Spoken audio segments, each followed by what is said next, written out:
America और Iran की जंग का माहौल फिर से गर्म है और कल रात को ही न्यूज़ लगी है। ट्रंप का कहना है कि ईरान ने यूएस का एक हेलीकॉप्टर गिरा दिया है और उसके बाद यूएस ने भी कुछ हमले किए हैं ईरान की तरफ, और उसके बाद जवाबी कार्रवाई के अंदर ईरान ने यूएस बेसिस जो कि गल्फ कंट्रीज के अंदर है वहां पर हमले किए हैं। इस न्यूज़ के बाद जो कल तक ऑयल गिर रहा था, डाउनवर्ड ट्रेंड के अंदर था और $86 का लो लगाया था, यहाँ पर अगर आप देखें तो वॉल्यूम्स भी आए हैं और फिर अच्छी बाइंग आई और $90 का हाई लगाया है यूएस ऑयल के अंदर और करंटली $88 के पास ट्रेड कर रहा है। इस गर्मा गर्मी के बाद मार्केट ने भी थोड़ा सा इम्पैक्ट लिया और नेगेटिव ओपनिंग दी मार्केट ने, और जो आज का लो लगाया है वो 169,450 पॉइंट्स का लगा है, जो कि 875 पॉइंट माइनस, और मार्केट जो पॉजिटिव गई है वो सिर्फ और सिर्फ 400 पॉइंट गई है। करंटली इंडेक्स 1,70,300 पॉइंट्स पर ट्रेड कर रहा है। वॉल्यूम्स की बात करें तो कल के दिन से वॉल्यूम्स कम हो चुके हैं और सिर्फ 8 करोड़ के वॉल्यूम्स हैं इस वक्त मार्केट के अंदर।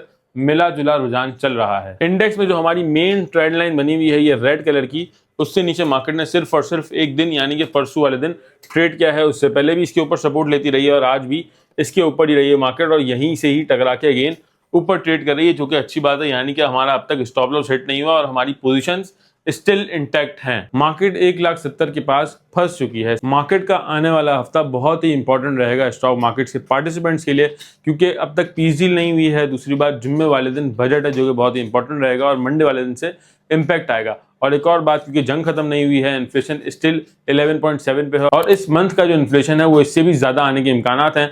और मंडे वाले दिन मॉनेटरी पॉलिसी भी यानी कि इंटरेस्ट रेट्स भी डिसाइड होंगे, तो हो सकता है 1% के करीब इंटरेस्ट रेट बढ़ जाएं, तो फिर मार्केट अपने आप को एडजस्ट भी कर सकती है। अब सारी जो नजरें हैं वो सिर्फ और सिर्फ इस वक्त बजट पर हैं, पीस डील पर हैं और फिर मॉनेटरी पॉलिसी पर हैं। तो आने वाले हफ्ते के अंदर आपने अपनी कोई पोजीशन ज्यादा नहीं बनानी है, बिल्कुल लो वॉल्यूम के साथ आपने ट्रेडिंग करनी है। और जो कॉल्स मैंने दी हुई हैं आपको, जिसके अंदर PIBTL आता है, OGD, CPPL, बीको स्टील्स, इनके अंदर आपने थोड़ी बहुत बाइंग करके आप जा सकते हैं, ताकि फिर अगर सारी चीजें सेटल डाउन रहती हैं और ईच एंड एवरीथिंग सही जाती है, बजट अच्छा आता है जिसके अंदर बातें चल रही हैं कि हाइब्रिड गाड़ियों के ऊपर टैक्स नहीं लग रहा, EV के ऊपर टैक्स लग रहा है, अगर सारी न्यूज सही रहती हैं, रेकोडिक का प्रोजेक्ट प्रॉपर्ली स्टार्ट हो जाता है, तो फिर सारी चीजें इंटैक्ट रहेंगी और जो हमारे टारगेट्स हैं वो भी सून अचीव हो जाएंगे।